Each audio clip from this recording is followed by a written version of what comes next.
আসসালামু আলাইকুম। আপনারা সবাই কেমন আছেন? আশা করি সবাই ভালো আছেন। তো আমি আপনাদের সামনে আজকে দ্বিচলক বিশিষ্ট সমীকরণের অপনয়ন পদ্ধতি কীভাবে সহজে সমাধান করা যায় এই বিষয় নিয়ে একটু আলোচনা করব। তো আমরা এখানে দেখতে পাচ্ছি যে 2x + y = 8 এটা 1 নম্বর সমীকরণ হিসেবে দিয়ে দিব। আবার হচ্ছে 3x - 2y = এটা 2 নম্বর সমীকরণ হিসেবে দিয়ে দিব। তো আমরা যদি এখানে x এর মান বের করতে যাই তাহলে y এর সহগগুলো সমান হতে হবে। আর যদি y এর মান বের করতে চাই তাহলে x এর সহগগুলো সমান করতে হবে।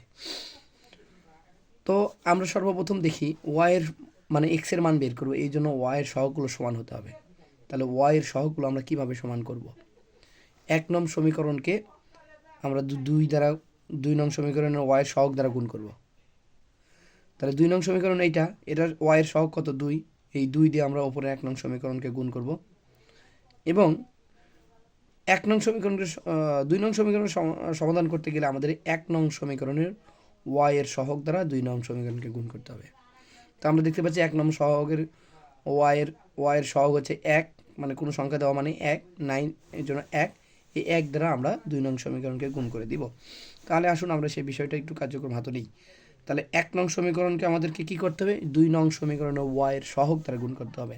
তাহলে 1 নং গুণন 2 নং সমীকরণের y এর সহগ হচ্ছে 2, 2 দিয়ে একক গুণ আর হচ্ছে প্লাস যোগ, আর 2 নং সমীকরণকে আমরা গুণ করব কত দিয়ে? 2 নং সমীকরণকে আমরা গুণ করব 1 নং সমীকরণ y দিয়ে, y এর সহগ দিয়ে। তাহলে y এর সহগ কত? 1 নং সমীকরণ y এর সহগ কত? দেখতে পাচ্ছি কিছু না, মানে 1 আছে, 1। এই 1 দ্বারা গুণ করিয়া পাই। আচ্ছা, আসুন আমরা কেন এখানে যোগ করব? এখানে তো বিয়োগও করতে পারতাম।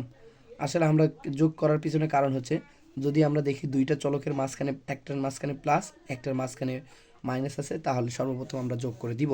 তাহলে আসুন আমরা 1 নং সমীকরণকে কত দ্বারা গুণ করার কথা বলে রেখেছে? 1 নং সমীকরণকে 2 দ্বারা গুণ করব। তাহলে 1 নং সমীকরণ কোনটা? এইটা। ওইটাকে 2 দ্বারা গুণ করলে কি আসে দেখো, 2 দিয়ে 2 গুণ করলে আসে 4x প্লাস 2y = হচ্ছে এখানে হচ্ছে 8কে যদি আমরা 2 দিয়ে গুণ করি তাহলে আসে হচ্ছে কত? 16। আচ্ছা, এখন পরে বলছে 2 নং সমীকরণকে 1 দ্বারা গুণ করে। 2 নং সমীকরণ কোনটা? এই যে 3x - 2y, এটাকে 1 দ্বারা গুণ করে দিব। তাহলে 1 দ্বারা 3 গুণ করলে হবে 3, x আছে x, মাইনাস আছে মাইনাস, এই 1 দ্বারা 2কে গুণ করলে হবে 2, y আছে y = হচ্ছে 5। এখন আসুন, যেহেতু যোগ করার কথা বলছে, চিহ্নর কোনো পরিবর্তন হবে না, বিয়োগ করতে গেলে চিহ্নর পরিবর্তন করতে হয়। তো আসুন আমরা দেখতে পাচ্ছি এখানে 4x + 3x = হচ্ছে 7x। এই যে 2y এর সামনে প্লাস, 2y এর সামনে মাইনাস, তাহলে 2y থেকে 2y বাদ দিলে কী হবে? 0। তো 0 লেখার প্রয়োজন নাই। এখন আসুন এখানে এই পাশে 16-র সাথে 5 যোগ করলে কত হবে? 16 আর 5 হবে 21। এখন কাজ হচ্ছে কি, আমাদের এক্সকে ফ্রি করতে হবে।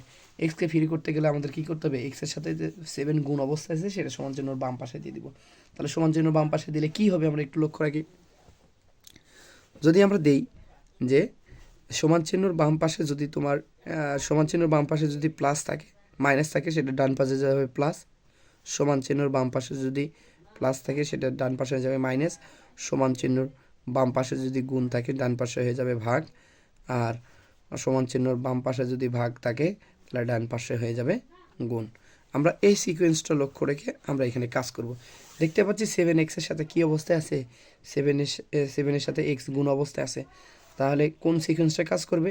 এই যে দেখেন, সমান চিহ্নর বাম পাশে আছে কি? গুণন, ডান পাশে যায় কী হবে? ভাগ। তাহলে আমরা x = x এর সাথে 7 গুণ অবস্থায় আছে, ওই পাশে যায় কী হবে বলেন তো? ভাগ। তাহলে 21 ভাগ 7। অতএব x এর মান আমরা আসলো কত? x দিয়ে 7 দিয়ে যদি 21কে ভাগ করি আমাদের মান আসে হচ্ছে 3 × 7 = 21, অর্থাৎ 3। x এর মান সহজে বের হলো। এখন এই x এর মান আমরা 1 নং সমীকরণে বসায় দিয়েই আমরা কি করতে পারি? এর সমাধান করে দিতে পারি। অথবা আমরা একবার যোগ করেছি, একবার বিয়োগ করেও এর সমাধান করতে পারি। তো যাই হোক, আমরা বিয়োগ করতে যাব না। বিয়োগ করতে গেলে আপনাদের কাছে ঝামেলা হতে পারে। এক্স এর মান আমরা পেয়ে গেছি, এই এক্স এর মানটা আমরা কি করব? 1 নং সমীকরণে বসাই দিব।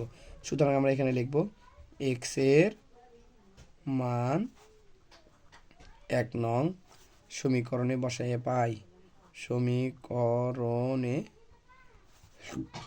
বসিয়ে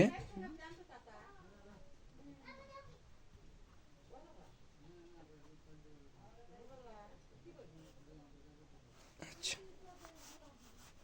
1 নং সমীকরণ কোনটা? 2x plus y equal to হচ্ছে 8। এখন আমরা দেখি এক্সের মানটা বসাই দিই। এক্সের মানটা কোন জায়গায় বসাই দিব? এক্স যেখানে আছে। তো আমরা পাচ্ছি 2, এক্সের মান কত পাইছি আমরা? 3 প্লাস ওয়াই ইকুয়াল টু হচ্ছে 8। এখন দেখুন পরবর্তী কাজ কি হচ্ছে? 3 দুগুণ 6 প্লাস হচ্ছে ওয়াই ইকুয়াল টু হচ্ছে 8। এখন কাজ হচ্ছে কি দেখেন, ওয়াইকে আমরা ফ্রি করবো। ওয়াইকে ফ্রি করতে গেলে আমাদেরকে 6 এই পাশে রাখা যাবে না, 6 বাম পাশে রাখা যাবে না। যেটার মান আমরা বের করতেছি সেটা শুধু সমান চিহ্ন বা বাম পাশে থাকবে। তো এখানে দেখতে পাচ্ছি +6 আছে। এটা যদি আমরা সমান চিহ্নর ডান পাশে পাঠিয়ে দিই তাহলে আমাদের মান কি আসবে? +6 যদি থাকে, এই যে এখানে বাম পাশে যদি প্লাস থাকে, ডান পাশে কি হয়ে যাবে? মাইনাস হয়ে যাবে। তো এখানে +6 রয়েছে, এটা যদি আমরা সমান চিহ্নর ওই পাশে পাঠিয়ে দিই তাহলে আমাদের মান আসবে কত? 8। এ পাশে প্লাস ছিল 6-এর সাথে, ওই পাশে যাবে বিয়োগ, মাইনাস হয়ে যাবে। এখন আমাদের ওয়াই এর মান কি হচ্ছে? ওয়াই ইকুয়াল টু হবে 8 থেকে যদি 6 বাদ দেই তাহলে অ্যান্সার হবে 2। তাহলে আমরা এক্স এর মানও পেয়ে গেছি, ওয়াই এর মানও পেয়ে গেছি। অতএব আমরা লিখতে পারি নির্ণয় সমাধান x, y ইকুয়াল টু হচ্ছে 3, 2। তাহলে সহজে আমরা পেয়ে গেলাম এক্স এবং ওয়াই এর মানটা পেয়ে গেছি। আমরা আশা করি আপনারা বিষয়টা বুঝতে পেরেছেন। সবাইকে সুস্বাস্থ্য কামনা রেখে আজকের মতন এখান থেকে বিদায় নিচ্ছি। আসসালামু আলাইকুম।